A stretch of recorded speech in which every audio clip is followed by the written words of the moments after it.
All right, good morning, everyone. It's about 2 minutes or 3 minutes rather to the hour. I just want to introduce myself. My name is Kristine Brown. I'm the Director of Member Engagement at the Reno+Sparks Chamber of Commerce. And it's a pleasure to welcome all of you here today. We'll go ahead and get started at 11 o'clock, but really quickly just wanted to say hello and thank you for joining us for this Chamber EDU webinar, which is featuring today Bob Potts, Deputy Director of the Governor's Office of Economic Development, otherwise known as GOED. So thank you so much for joining us as we take a look at what's on tap for 2021, what recovery looks like, how resilience is defined, how we build a resilient economy in the future. And I also want to invite you to come to any future Chamber EDU sessions that might pique your interest. We've got a full slate of calls through this month. And of course, we're going to be starting a new theme of calls next month that will involve almost a business 101 type curriculum. We think our members will really benefit from that content. So be checking your email and social media for more information on that. I also really quickly want to thank some of our partners who have taken a direct interest in underwriting the Chamber EDU program. And so I want to thank Atlantis. I want to thank Prominence. I want to thank St. Mary's, and I want to thank the Western States Petroleum Association for taking an interest in education, for taking an interest in educating our members on issues and topics that are pertinent to them at no cost to members. So thank you so much to them. And thanks again to those who are on the call. And I know, Bob, you are here. Hello. Let me unmute here. Can you hear me okay? I can hear you just fine. Hi, Kristine. Hello, great to see you again. Well, it's been a long time since we've talked to you. We'll have to not wait as long next time.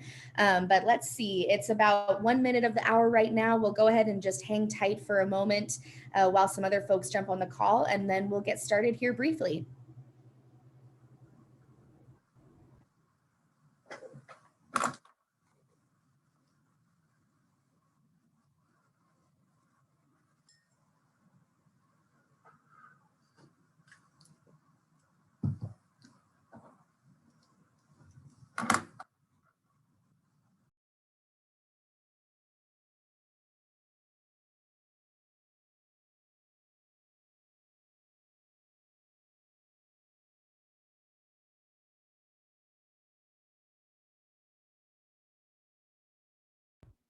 All right, everyone, it is 11 o'clock. And so without further ado, we'll go ahead and get started with our call with Bob.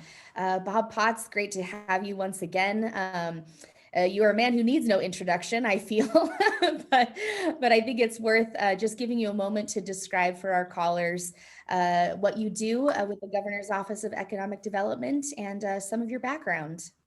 All right, well, thanks, Kristine. Well, jack all trades, master none. Does that work? I don't know. We live in a world right now where pivot is the operational word, right? You gotta, the world completely changes all the time. It seems like almost on a day-to-day basis. So anyways, I've been with the Governor's Office of Economic Development now since, well, I'll be celebrating my 9th year next month on the 12th. So prior to that, I was 20 years or so working down at UNLV at the Center for Business and Economic Research. So economics is kind of my world, and I'll talk about that a little bit. You'll see that come out in the presentation I'm going to talk you through. I think the last time I was on with the Chamber was in July or so. I facilitate a call with the Economic Advisory Group. The governor put an Economic Advisory Group together this time last year. And at that time, back in March, when the pandemic first hit, everybody thought, well, we're going to be in pretty good shape come July or August. And here we are pushing into a year of this right now. And a whole lot of things have changed and pivoted. And I'll talk about some of those things. And we definitely at GOED have really had to pivot in some of the things that we have had to prioritize. There's kind of 4 areas in economic development. There's expansions, relocations, there's startups, and retentions.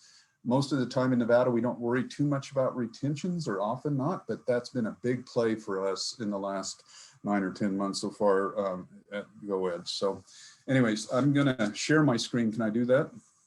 Absolutely. Please feel free to share your screen. And just a quick reminder to everyone on the call to stay muted if you would, just to make sure that we can all hear Bob loud and clear and that his presentation can go on unhindered. If you do have questions, you are absolutely welcome to enter whatever questions you have during the call into chat, and we will moderate those and try to address as many as we can when we get to the Q&A portion of the call. So please, Bob, take it away.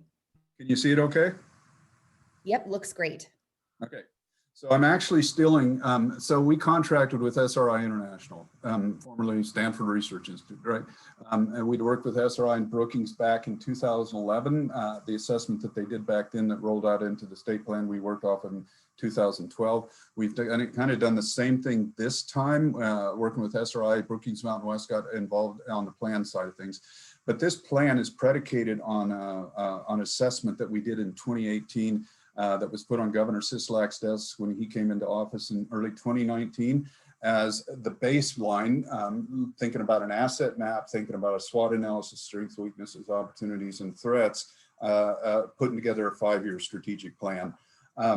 We really got kicked off on that. Our current executive director, Michael Brown, came on about 14 months ago. We had really started working on a 5-year strategic plan, and then COVID hit in March. So we pivoted, there's that operative word again.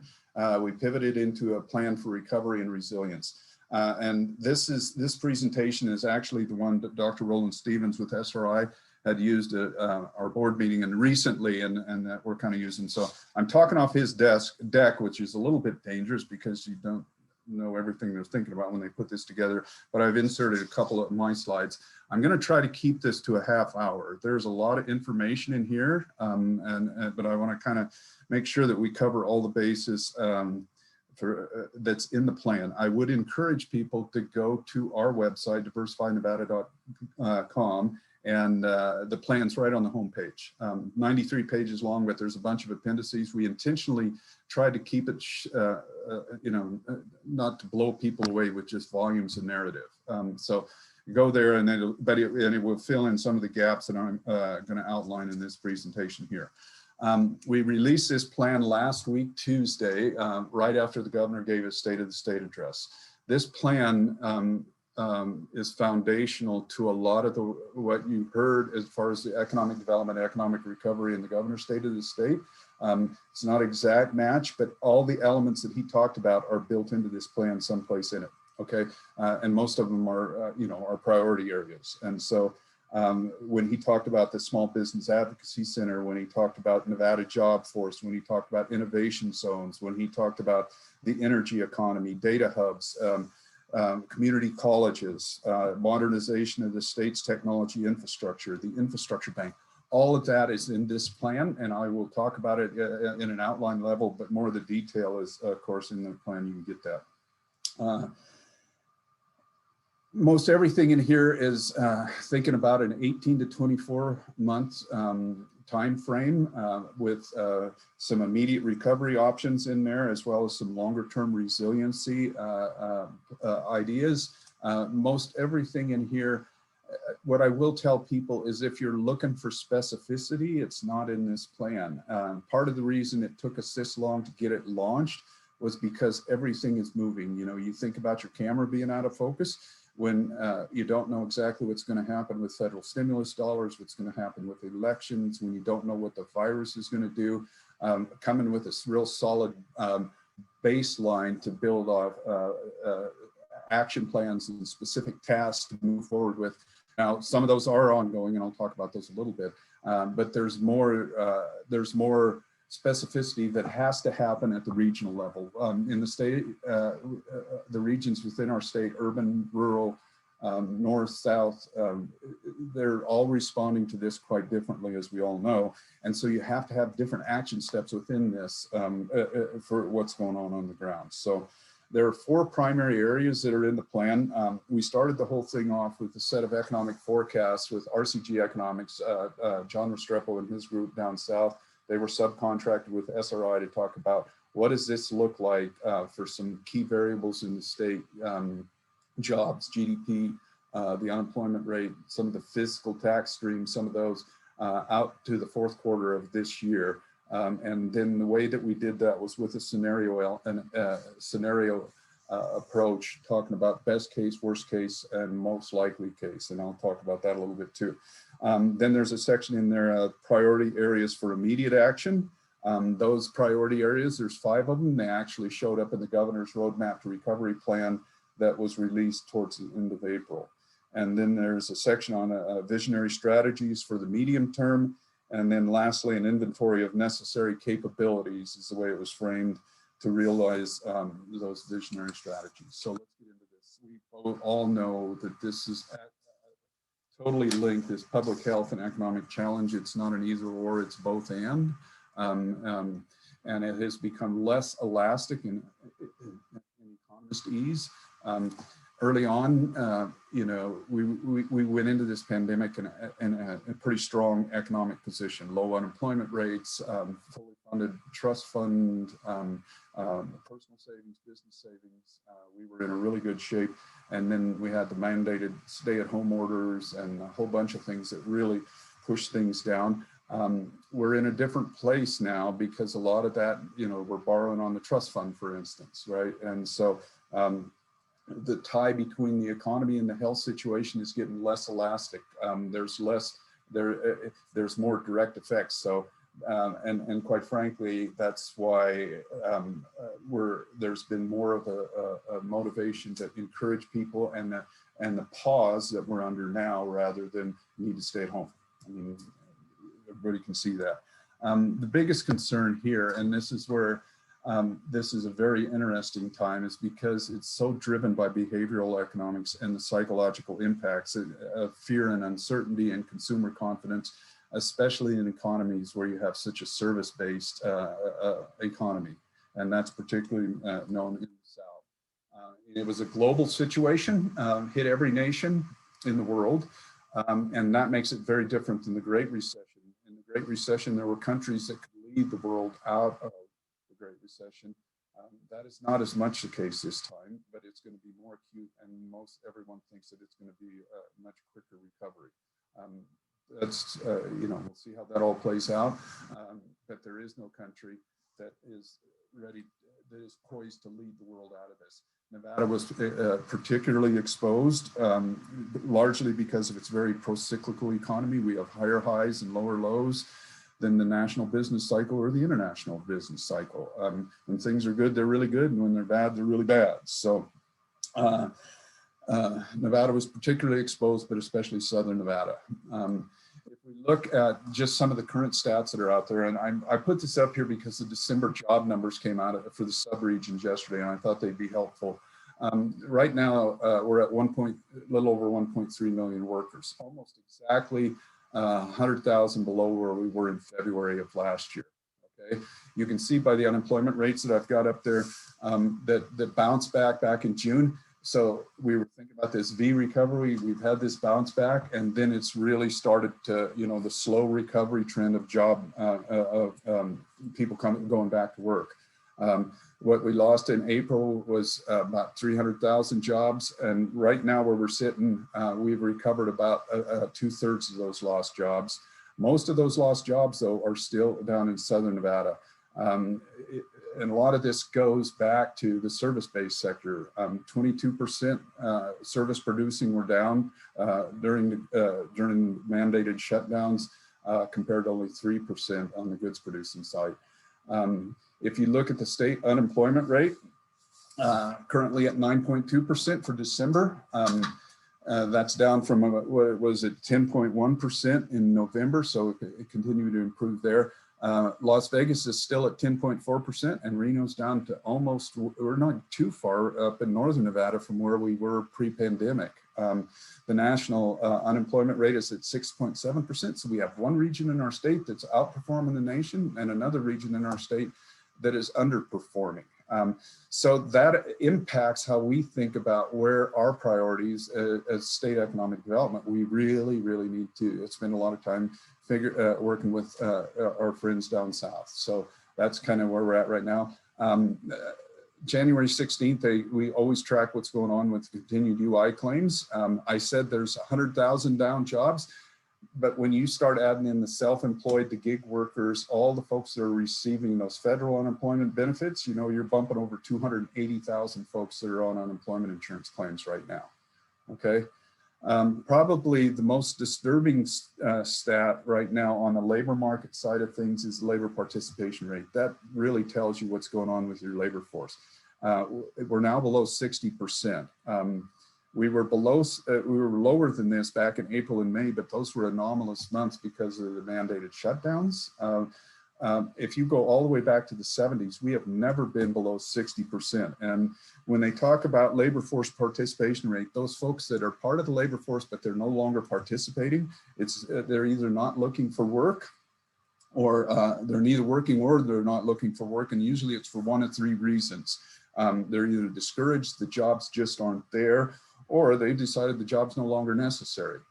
It'll be interesting to me to see as this starts playing out, if that criteria of the job's really no longer necessary. The stock market's really strong, people's retirement, they're saying that they're just gonna hang it up, right? So we don't know how that all plays out, but labor force participation is one of the underlying core measures you look at the health of your economy. And when we're at historic lows, that's a bit concerning, and we need to keep our finger on the pulse on that one.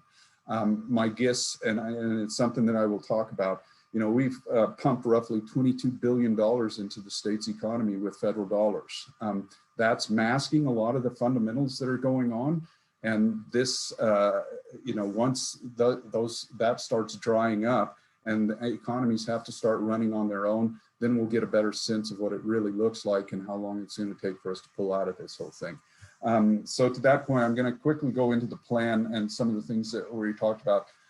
These headwinds that I've got here on this slide here, this is what determined on those three scenarios of best case, most likely case, and worst case on the forecast that RCG Economics put together. Severity of COVID through the fall and winter, vaccine availability and efficacy, fear and uncertainty of our consumers, and federal financial support. So if we look at the GDP side of things here, the way that this was done is what we forecasted what it would look like to the end of 2021 had there not been a pandemic, and then the best case, most likely case, and worst case under that. So best case, we'd only be about 0.9% at the end of 2021 compared to what a no pandemic scenario. For that to have occurred, thinking back to those headwinds, COVID in the fall and winter would have to remain constant relative to the summer months. Well, we know that's not the case, right? We've had these huge recent peaks of what's going on in the health situation. The vaccines would be widely manufactured and distributed by April of 2021. Yes, it started. Is everybody going to get it by April? Probably not. Okay. A small amount of lingering fear starting in the summer. The fear is still there, but it is lingering, right? People are learning how to cope with it, how to deal with it. And so that maybe holds up a little bit. An additional enhanced tranche of financial virus support relief in September. That didn't happen. It didn't happen until November. So best case, probably still wishful thinking. If you look at the most likely case, we'd be about 5% below at the state level of where we were in a no pandemic situation. Minor surge in COVID cases, hospitalizations and deaths. COVID vaccine would be widely manufactured and distributed by the middle in July of 2021. That seems a lot more likely. A slight increase in self-isolation in the fall and winter. Yep, that's probably about right. And a modest tranche of financial virus-related relief in November. That didn't happen, but it did happen in December, and we expect more in the next administration. So the most likely in my mind is still holding up. On the worst case, down over 13%. And for that to happen, you'd have to have a whole bunch of infections, hospitalizations, and deaths surge in the fall and early spring. That has happened. Okay, but these other ones, these other headwinds, no COVID, no vaccine being discovered before 2022, we know that doesn't hold up. The heightened fears of venturing out, that hasn't really happened. And the other criteria for worst cases, there would be no additional federal support, and that hasn't happened. So worst case didn't happen either, and I don't think it will happen. And the good news is the most likely is closer to best case. than worst case, and that seems to kind of be holding up. So at a state level, think of a GDP down about 5% of what it would have been had we not been pandemic. Same criteria on the job side of things. On the job side, best case down a little over 1%, base case, this most likely case down about 6%, 5.7%, and worst case down about 15% or 14.7%. I'm going to move through this kind of quickly here because I got a lot of slides to cover here. So getting into this, to our action plan for recovery and resilience. So this thing was largely predicated on a lot of work that we did with a lot of stakeholders in the state, the focus groups, RDAs, chambers, industry leaders, state agency, education, both secondary, post-secondary, a lot of different folks that we really engaged with working on this. Talking again about the challenges we have on the immediate side as well as longer term going forward. And when I talk about longer term, not only through this 18 to 24 month period, but also how do we create a baseline and have start building all the operational functional portions that need to go into a long-term 5-year or so strategic plan. So we can, once we're past this, we can start thinking about that and have a baseline to work off of. The immediate recovery really focuses on those challenges, right? That we had workforce regulation, business, and really dealing with some of the challenges with the virus itself. And then the longer term, again, gets back to some of these visionary policies and options for leadership and to think about as they start going forward to build a base for that longer term strategic plan. So a bit of the background, and this is, I'm going to move through this really pretty fast here. Again, it was based on that assessment that was done. And what I will tell everybody is that, I get so many folks saying we did a lot of work on in-demand occupations. The occupations that were in demand prior to the pandemic are even more so in demand now, okay? What this pandemic has done is taken so many things and what would have taken 10 years to accomplish and compressed it into 1 year, okay? So everything in this assessment applies. When you look at this slide here where we sit with our peer rankings, that's kind of, that hasn't really changed, okay? When you think about the in-demand occupations, the target sectors we're focused on, none of that's really been changed. It's just really been magnified, the importance and the necessity, quite frankly, of them. I'm going to move to this slide here. This is one of my slides that I put in here, and I'm going to explain this, and a lot of folks may have already seen a slide like this or one that's similar to it.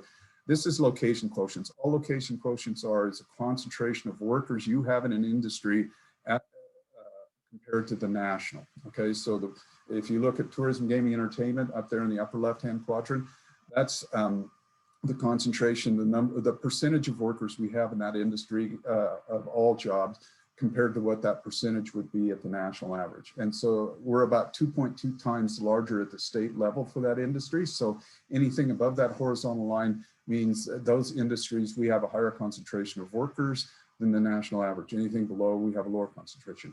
On the vertical line, it means anything to the left means that we are losing ground. So we're getting closer to the national average if we're above the line. And anything to the right of that vertical line means we're growing. Okay, so our concentration of workers is growing on that. So you can actually look at these quadrants and make some pretty, you can see what's going on. Okay, the size of the bubble refers to the number of jobs. So if you look at tourism, gaming, entertainment, it's a mature industry, right? We're well above the national average, but we're losing ground. If you go down to the lower left in transforming of our target sectors, there's none of them where we're less than the national average and losing ground. If you go up to the right, mining is a star. We're above the national average by about 2.5 times, and we're growing in that sector. But the bubble's small. We don't have a lot of workers. It's not a big industry, right? If you look at the lower right, that's what matters. That's the emerging sector. So you can see diversification is happening, okay? I have the slides, I didn't include them here, between Northern Nevada, Southern Nevada, and rural Nevada. If you look at Southern Nevada, it doesn't look a lot different than this slide here because 70% of the population jobs are down in Southern Nevada, okay? Northern Nevada is very different though, because there are 3 stars in Northern Nevada, including manufacturing, natural resources, and logistics, okay? So and that explains in part why the unemployment rate has recovered the way that it has, why the economy is really recovering the way that it is. There's still some fundamentals, and it goes back to these federal dollars that are being pumped in that we need to pay attention to and stay in front of and take advantage of while we're still under cover of those dollars, to be able to really operate, and not only operate, but actually accelerate going forward. I like to think of this as the live floor in the airport. If you're not walking, you're going backwards, right? You have to keep walking in order, you have to have a little sweat equity in order to stay even. If you want to move forward, you have to walk faster. So all these industries have a life cycle to them: tourism, gaming, entertainment. I grew up in agriculture, right? There was a time when United States was the centerpiece of agriculture. It matured, and pretty soon you're competing with Argentina and Brazil and other places. And it's the same thing that happened with tourism, gaming, entertainment. It's going to happen also when you think about clean energy and lithium technologies and some of the advanced manufacturing, okay? But we have a sense of what the future is looking like, and what COVID has done is it's given a peek into where the opportunities are, and that's what we really need to think about. And what I want to encourage folks on this call to think about too is, where are you and what are you doing to get in front of this, so you're not going backwards on the live floor, you're actually going forward. Okay? So the assessment has two major portions to it. There's an asset map, and there's a strengths, weaknesses, opportunities, and threats, a SWOT analysis. There are different ways to arrive kind of at the same place as far as having strategic initiatives going forward. What SRI had done is they looked at the six major areas of innovation, the economy, and I'll slip down here real quick, infrastructure, quality of life, governance, as well as natural resources, okay? And then they put these little plus and minus aside where we had strengths and weaknesses within those areas, okay? And I won't go through and talk about a lot of these, just in the interest of time, and we'll make this available to everybody. And then you got the plan, you can go through all that. And this assessment, by the way, is on the site as well, so you can look at that as well. But on just the economy side of things, right? You talk about the two major areas of diversification and workforce, right? And the diversification, we talked about this, a shift away from leisure and hospitality, which is good. But a lot of the new industries we're going into have a lot of the lower skilled workers as those industries mature in our, advanced manufacturing, as people start working from lower skilled occupations within those industries to higher skilled, okay? And then on the workforce side, positive they seen was our attraction of a lot of underrepresented occupations. But one of the challenges, and a lot of folks talk about this, somebody can get a job, but they can't find something for their spouse, right? So that's the sort of thing that's in the asset map. And then when they talk about the SWOT analysis, the strengths, weaknesses, opportunities, and threats, what they did is they aggregated these 6 areas and talked about each of these areas. What are the strengths of them in the aggregate? What are the weaknesses in them? What are the opportunities in them? What are the threats in them? And from those two major analysis, and I am so summarizing the amount of work and what's all included in this in the interest of time, to get to a place where we can actually talk about how can we come up with a strategic plan. And again, the whole point of doing this was to put together a 5-year strategic plan for economic development at the state level, for the regional development authorities, and for the as well as the local economic development offices. So getting more now into the plan, one of the things that, Brookings Mountain West was included as a subcontractor for SRI, and what they focus on a lot was on the higher education education side of the plan and what was discussed in the plan there. But we also wanted to throw this in here because this is something that they've talked about quite a lot about the 3 megapolitan areas. And often what we talk about is the ties of Northern Nevada to Northern California, Eastern and rural Nevada to Utah, and even as far out as Colorado, and then Southern Nevada to the Bay, or to the Port of Los Angeles, Inland Empire, San Diego, some of those, and where those opportunities lie. But the one thing that a lot of folks don't talk about is how do we knit these three together so that Nevada can kind of become the centerpiece for these three major areas and connections east and west, and start thinking about how we work, how the regions in the state really start working together. In economics, we often talk about export-based theory, and all export-based theory is the goods and services that you sell outside your economy, right? And then money flows back in.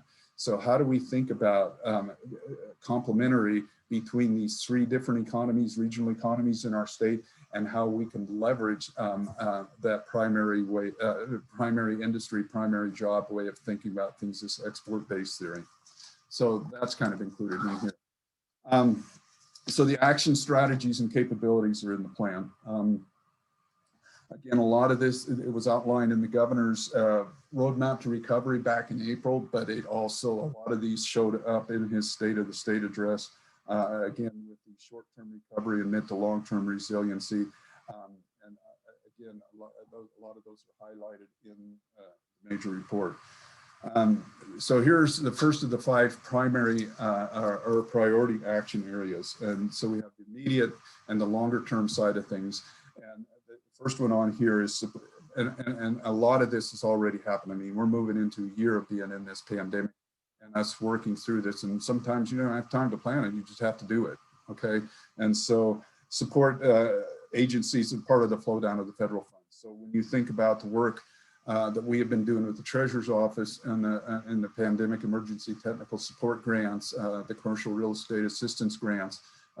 We worked with SBA and the EIDL loans, with the paycheck protection programs, with what EDA's got going, a whole host of things, working with business and industry on the housing grants, Dieter on the unemployment side of things. We work RDAs, the chambers, the business information network. A lot of that was part of the immediate recovery side of things. On the longer term resilience side of things, one of the things that showed up to SRI and it stood out to them was the challenge, and this came up a lot, and it's talked a little bit about below in those bullets under activities, was the effectiveness of community banks over national banks and how they have wraparound services for our communities and how we need to really help support that as kind of this mid to longer term and thinking about that. When we talked about integration of all state administration and financial systems, the governor talked about this when he talked about modernizing government, the technology in government.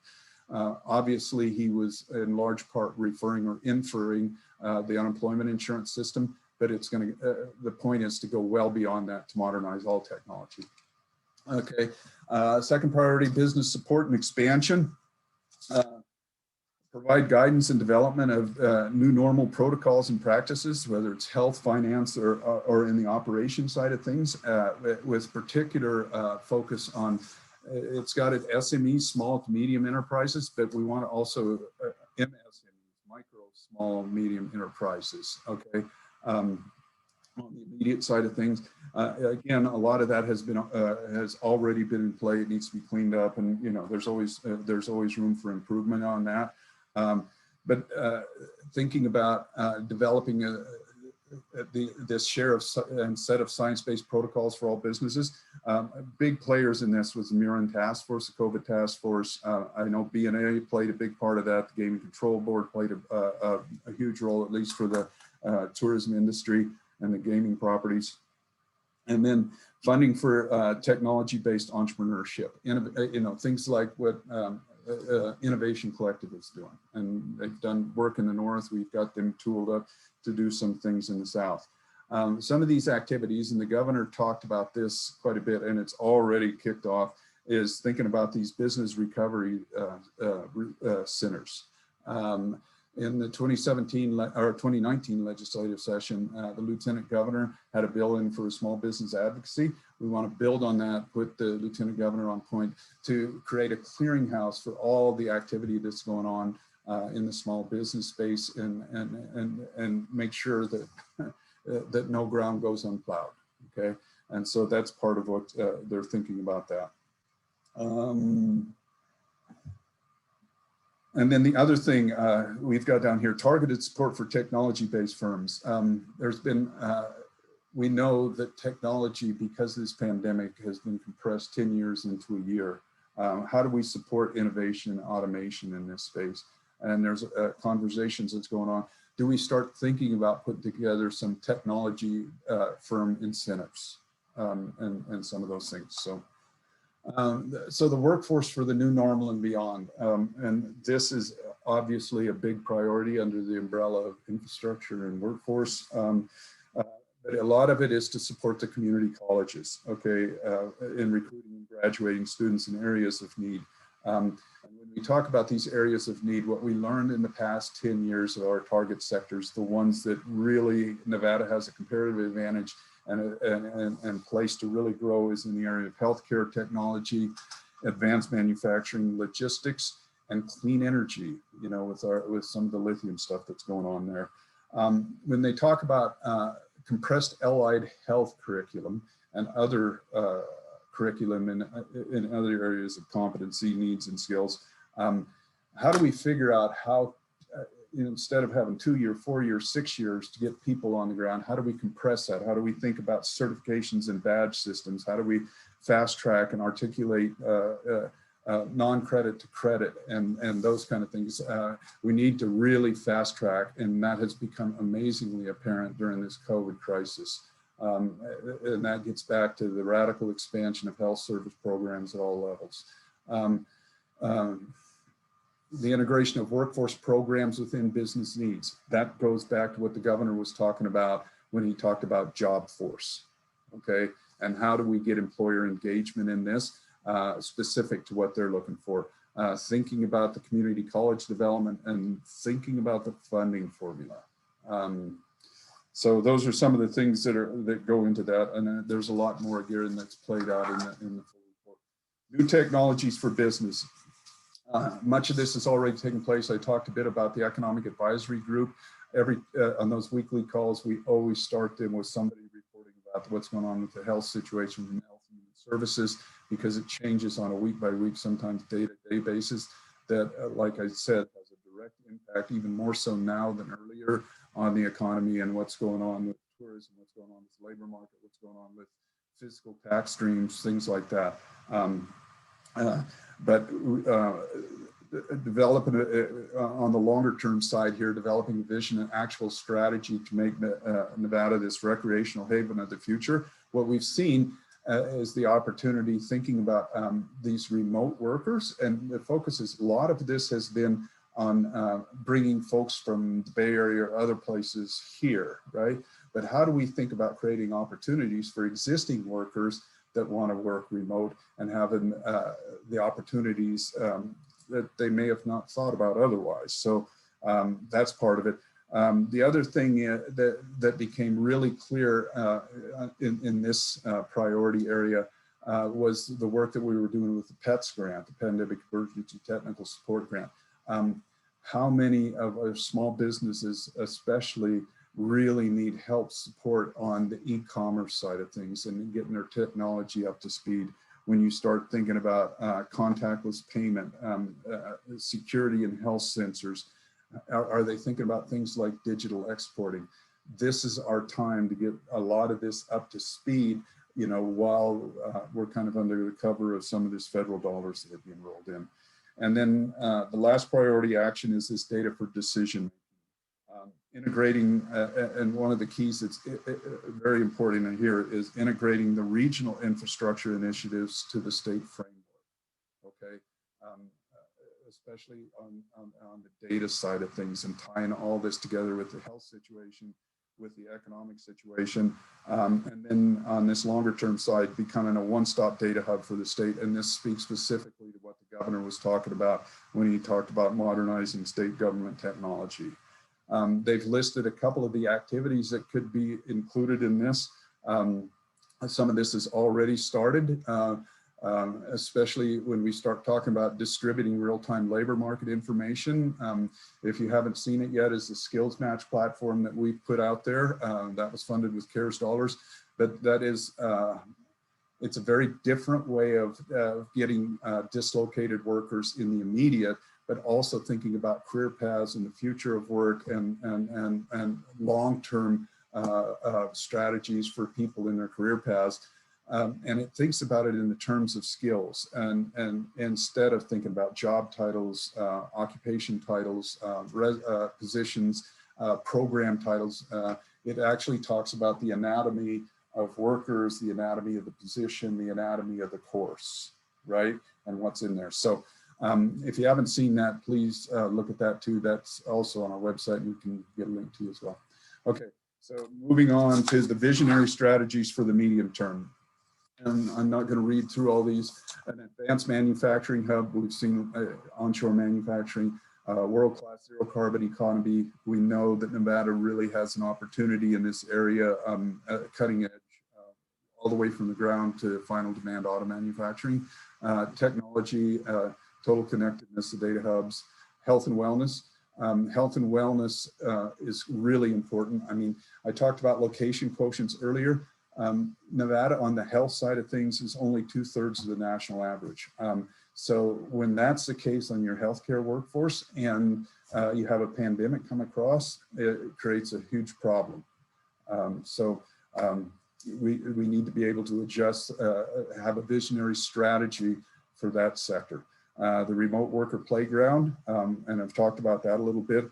To build on these just a bit here, thinking about these regionally designed industrial clusters. There's a lot of regional plans, and that's what happens on the ground, the regional differences in our states, as well as the comprehensive economic development strategies that a lot of communities have put together. We need to think about, when I talked about these mega regions and knitting them together, we have to have statewide integration and connectivity, whether you're talking about road, rail, or broadband, okay? And then some of the technology-driven development, because technology is the way things are going, the comparative advantage of the climate and the lack of natural disasters when you think about the data center side of things, but also artificial intelligence, automation, advanced manufacturing in that area. To the last one on that remote worker playground that's on this slide here, what SRI referred to as comprehensive placemaking, and how we need to, and the governor talked about this a bit in the State of the State address with the medical school down south, homegrown healthcare workforce, telehealth, teleworkers, that sort of thing, digital arts, the outdoor recreation side of things. The next slide here, capabilities to realize the vision. The first one on here, fully fund the state's infrastructure bank. He talked about that as well. The infrastructure bank is put into statute in the 2017 legislative session, and now a bunch of work has gone into figuring out how do we attract dollars from pension funds, places like that, to help fully fund it to get infrastructure up and running. Nevada has is an amazing place to land. The problem is we don't have the assets necessarily in place for a lot of companies that want to land here, whether it's the right commercial space, whether it's the right workforce, whatever. And so building that out, and so we had to get the infrastructure bank going. A lot of states have a sovereign wealth fund. That is a great way to replace what we call the rainy day fund, where it goes back to the general fund. How do we put together a sovereign wealth fund? There's innovation and evergreen funds. To fuel business based on innovation and partnerships with universities. Okay, that's what that one's getting back to. So these MSMEs that I was talking about, include the micros in here, bring small business support together. That's already kicking off with the work with the Lieutenant Governor and building that one all out, but it's in the inception stages. How do we get the procurement office in our office working with the SBDCs, working together with what DNI's got going, and what the Lieutenant Governor wants to go. And then on the statewide climate plan, we're very tied in with what the state climate plan and hitting the targets that the governor has set out there. But the EV supply chain, we have an amazing opportunity there with lithium and battery storage and renewables. The last thing I wanted to end on, and I think this is really important here, is to think about this new normal. And I know that this is very much an overused term. It's kind of, people aren't paying attention to, but we do have some ideas of what the new normal will look like and how it will be different, and how people whether you're a worker or a business or whatever, how you need to think about what this looks like on the backside and how are you going to stay in front of it instead of sliding back off the live floor. As consumer confidence returns, so will spending. Okay, we know this. I've actually heard the term out there talk about revenge shopping. So there's an opportunity there. Pandemic induces changes in the shopping behavior. We know that online shopping has permanently changed and altered how consumers do their purchasing, and business need to think about how they're going to operate. All right. So getting in front of that with digital adoption and e-commerce, both on the payment and delivery side of things. On the travel side of things, leisure travel will bounce back because it's based on discretionary dollars, but business travel is going to lag to that because it's less discretionary. It has sparked a huge wave of innovation and will launch a generation of entrepreneurs. The digitization, the online customer service, remote working, supply reinvention, machine learning, telehealth, biopharma, all of those things, it's just sparked a wave of opportunity for innovation and entrepreneurs. And existing businesses to think how they can innovate and do some of the things that they thought about doing, but they never wanted to. And now there's opportunities to do those. The gains in digital technology is going to launch this fourth industrial revolution, you know, the merging of man and machine. And it's going to play a huge effect on workforce development and how we think about the future of work. Okay. Rebalance and shift of supply chains. There's going to be much more sophisticated risk management for, especially when you start thinking about critical supplies. I mean, early on with the PPE thing, we're going to move more from just in time to just in case. So thinking about it that way. This revolution in biopharma, I mean, just the speed that the vaccine was developed and the shift to mRNA vaccines instead of traditional vaccines and how that was done before. Healthcare reform and the modernization, the compressed training that's going to happen with that. Just this revolution in biopharma. Where's the opportunities and where, you know, where could people fit into that?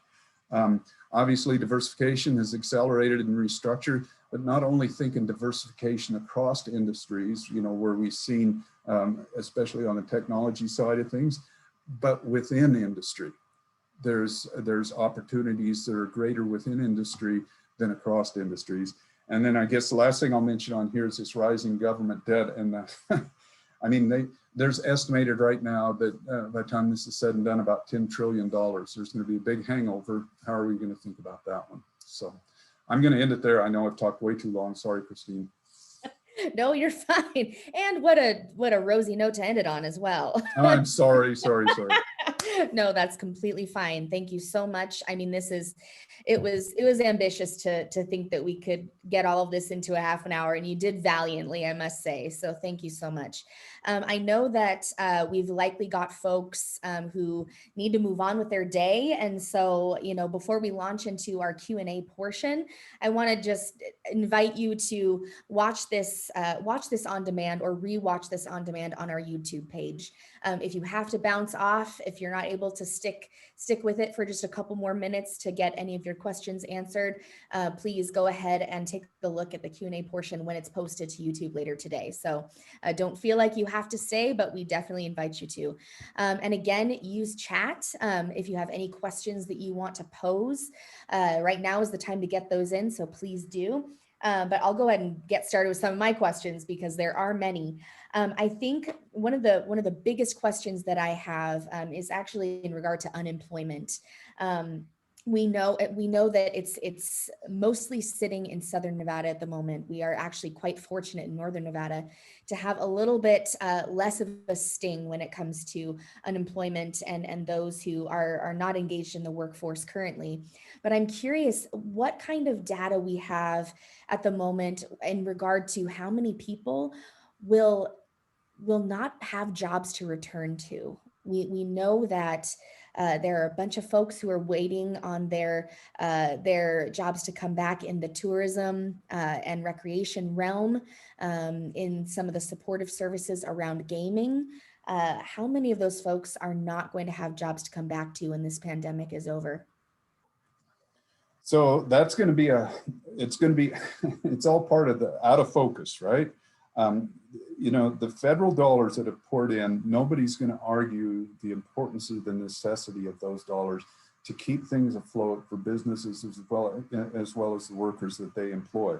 But until we have a sense of once that goes away, you know, where things are at and who can stay on, it's really difficult to answer that question right now. We obviously know that anything that's service-based is going to have a bigger challenge than something that's good producing, right? We also know that anything that's, I mean, there's going to be a whole shift from that service sector that's going to have to really think about where they're going here. I don't know, so I'm being very vague here because the truth is we just don't know, because we don't know how many of those jobs are still, how many workers are currently employed because they have, because there's been a PPP program or there's been some sort of support, whether it's a PETS grant that kept the business doors open and kept their folks employed. Until we have a clear picture of that, it's really hard to give you a solid answer on that question. Gotcha. And I think, you know, one of the big questions also, there's so many things working in concert at the same time. Folks who, I mean, I think you said 60% of our current workforce is participating in the workforce at the moment, or was it 60% are not participating? 60%, that's our that's a participation rate. So okay. 60% are participating, yeah. Right, so roughly 40% are currently not participating for myriad reasons. And we've got a lot of things working in concert. I know one of the more intriguing parts of the plan that I'm seeing is you know, engaging and changing the structure and even the funding structure for community colleges to help accelerate upskilling, to help accelerate education, accelerate accreditation programs to change people's careers. I'm curious what you can say or what you can speak to in regard to accelerating the upskilling process for Nevada's workers. Well, I mean, and this is an evolution that had started, that has already been started, and this is another thing that has just sped up the acceleration of rethinking how we offer education and training and certification, and also has to be added into that work-based learning, right? So how do we compress that in a way? And it has to be addressed, right? And at the end of the day, the community colleges are the workforce generators in the post-secondary system. In my mind, you have to think about how do you incentivize us to fund them for non-credit activity? How do you fund them for certification activity? So those are going to be questions that the legislature is going to have to face. The governor's made his position fairly clear on where he wants to go with this. But I think there's going to be a shift, and there's a necessary shift that, quite frankly, isn't a question of choice as much as it is a question of necessity. We'll see how that plays out. Indeed. It will be fascinating to see how that plays out, to say the least. Another question and another huge opportunity, and I think this is especially pertinent to chamber members, is the question of communities and swaths of people who are underbanked or unbanked.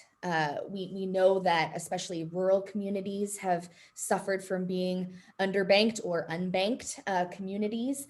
I'm curious where some of those opportunities lie, and where perhaps some of our banking partners and members can take some initiative in reaching communities and people groups who are unbanked. So as I mentioned early on in this there's a whole bunch of ideas and options that are presented here that GOED can help. GOED just can't do it. But what's really important, I think, is that the conversations are on the table. And once the conversations are had, then you can get folks engaged from the top of state government to actually operationalize those things. So my encouragement is, now that this thing's caught traction, okay, and it's kind of in front of people, let's figure out how we're going to work together and how we can help with those kind of necessary wraparound services that a lot of folks, a lot of small businesses don't enjoy right now. Absolutely. Quickly moving to another topic. We're just doing kind of a broad swath of questions right now. Well, there's a lot of stuff rattling around in my head. So much Yes. to talk about. One of the things, probably the thing that piqued my interest the most with the governor's State of the State address, was it last week? It feels like it was a million years ago. Perhaps it was just last week. Was the concept of innovation zones. What can you tell us about innovation zones and how they're going to help bolster economic ecosystems where, you know, small businesses can perhaps follow these innovation zones and provide wraparound services and quality of life around these innovation zones? Well, I think probably everybody on this call has seen what has been posed by blockchains, right? And what they have in their. So for me, where this really gets traction, and at some level it ties into the outdoor recreation thing. I think COVID has created opportunities that didn't exist elsewhere.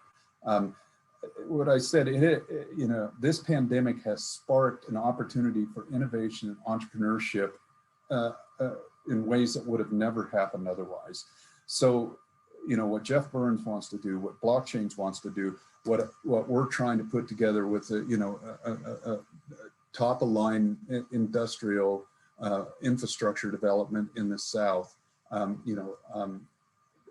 of a sudden it gets traction, and you need to think about it as an entire ecosystem, right? And so the innovation zones. So if we think about what's going on up north, or what NNDA is thinking about their innovation corridor, or what the South is thinking about with tying in industrial parks and multimodal facility, but having them all really smart, right? That doesn't only think about rail and road, it also thinks about broadband technology and data center hubs and all the rest of that. So that's the thought process. How it gets played out is a lot of it's working. It's already been thought about and played, ready to operationalize. Some of it's more in the infancy stage. I'm glad to see it's getting traction. Right, absolutely, and I think again, in terms of terms that are going to become cachet at some point, I think looking at these innovation zones as complete ecosystems where small businesses, nonprofits, wraparound services all coexist, that's definitely the way that we need to be approaching these innovation zones. I'm also glad this is getting traction.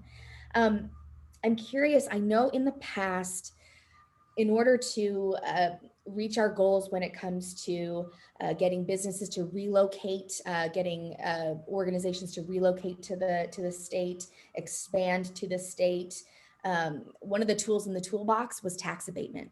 Right. What are some of the other tools that GOED and other similar organizations are going to be reaching for in order to reach those goals in the future? So if you think about businesses and what they look for, and you kind of prioritize them, always at the top, do you have the right staff, right? So you have to make sure your workforce development ecosystem, whether it's private training providers, credentialing, whatever, that has to be right.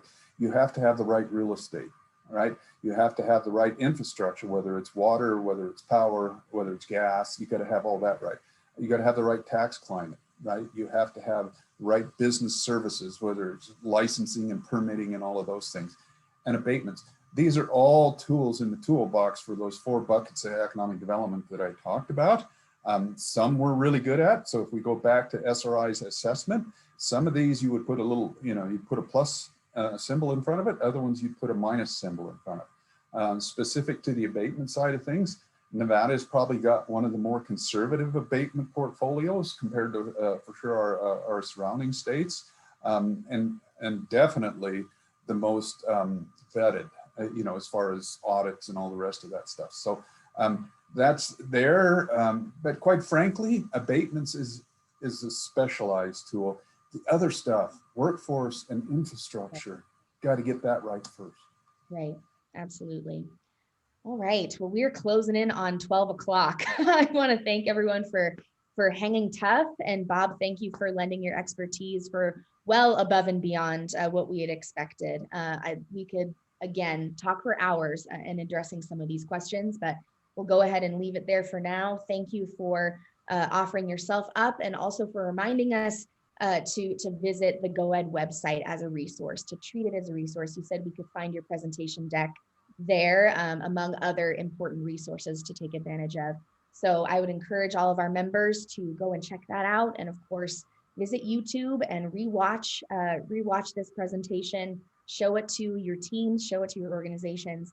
And to Bob's point, be thinking how we can be on the cutting edge, be thinking how we can get in front of some of the challenges, some of the opportunities that we're facing by educating ourselves. And so thank you so much, Bob. Do you have anything to say in closing? No, I just really appreciate the time with everybody here. And anytime, our door is kind of an open policy on that. But, like I say, there's options, there's ideas in there that I think fit everybody. And maybe it'll pique an idea of, wow, I could actually do that. That would work. So. Right, absolutely. Well, thank you very much again. Thanks to everyone on the call. We appreciate you. And I hope everyone has a great day and stays warm. It's cold out there. Yeah.